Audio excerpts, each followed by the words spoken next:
Hey guys, and welcome back to my YouTube channel. I was asked in one of the Facebook groups that I oversee to explain a couple of questions regarding magnesium. And this was not only the best way to supplement magnesium, but also to give an idea of where magnesium is found in our diet.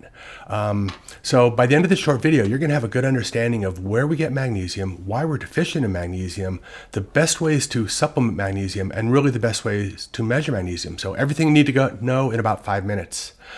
As always, I'm Scott Resnick. I'm a medical doctor who believes that you are the best stewards of your own health care. I'm giving you these videos to provide you with good, sound, scientific information so that you can turn around your health without using drugs when your doctor's been unable to help you. So what about magnesium?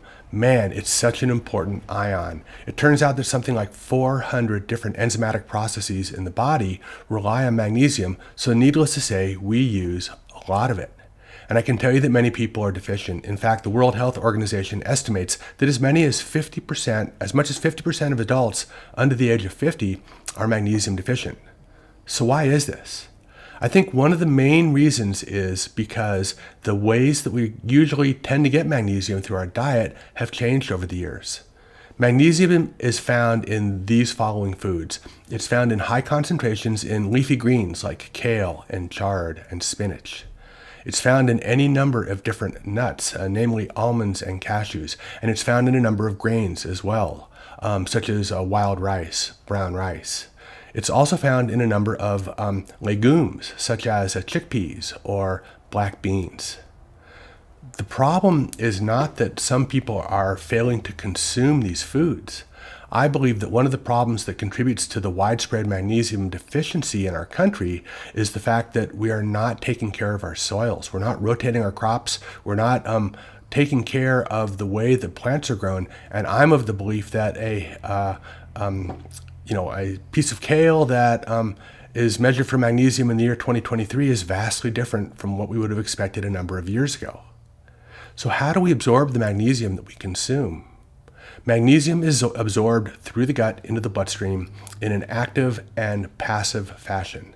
Now, the passive fashion just means that the concentration of magnesium in the lining of the gut is greater than in the bloodstream, and it's just like a rock rolling downhill. It passively moves to an area of lesser concentration.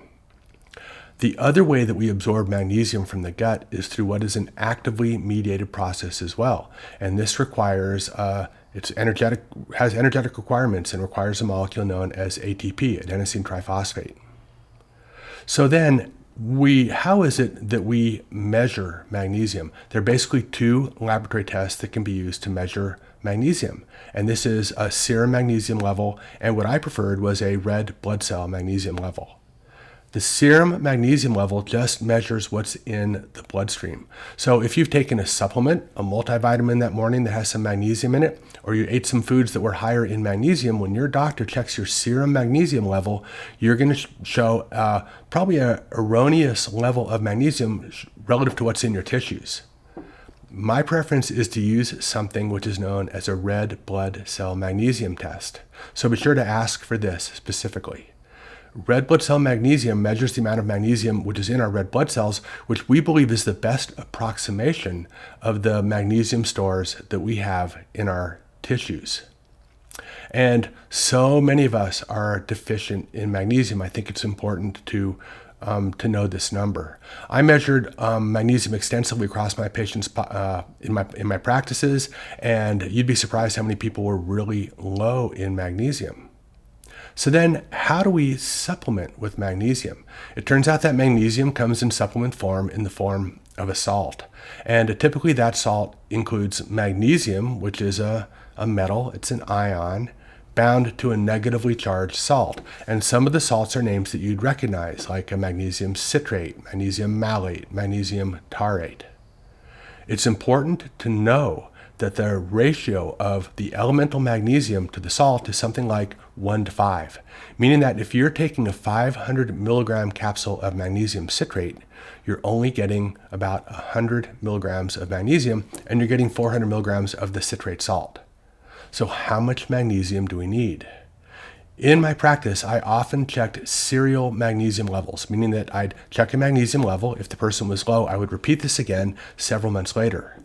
And what I found is that in the individuals that were taking relatively high dosages of elemental magnesium, and I mean like 600 to 800 milligrams daily of elemental magnesium, now that's going to be reflected in something like 5 or 6 capsules daily, that even at these higher doses, it still took several months to get the red blood cell magnesium levels up. Why is this? It's because we use so much of it.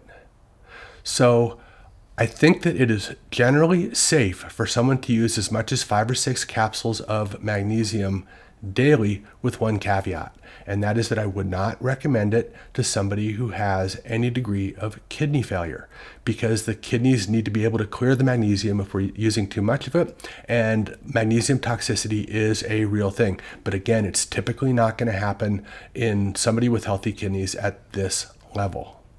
So what are the best magnesium salts? It really depends on what you're trying to do with your magnesium salt. For example, magnesium citrate has long been used as a cathartic prior to bowel procedures. So if you're having a colonoscopy, you're given a bottle of magnesium citrate. Why is that? It gets you going. So for many people, the magnesium citrate is not a good choice to use if you're trying to go for some of these higher levels of magnesium. Taurate is another salt which is used in magnesium, and taurate is an amino acid that has been studied pretty extensively across any number of different aspects of mental and cognitive health. So we do know that taurate is probably relaxing. We know that it may be helpful for people with mood disorders, and it may be also helpful for slowing down cognitive decline. Other options for taking magnesium are things like using a magnesium malate, and that might be a good choice if you are short in energy, because malate is one of the intermediates which is found in the Krebs cycle, which is one of the ways that we make energy. My personal preference for working with my patients is the Thorne Labs Magnesium Citramate.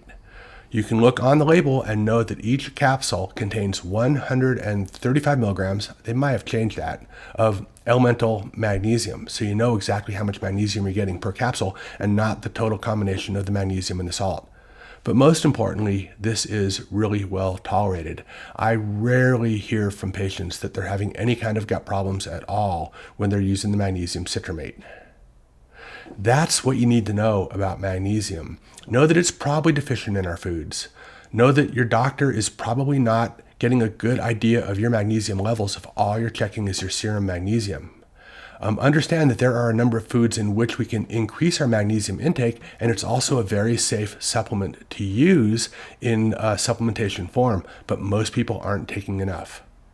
As always, I'm making these videos to empower you guys to be best stewards of your own healthcare, to make good healthcare decisions, and to turn around your health when your doctor's been unable to help you. Be sure to subscribe, comment, like this video, share it with your friends. Know that I will respond to all of your comments personally. Either way, I'm making these videos for you. I look forward to seeing you again in another video, and be well.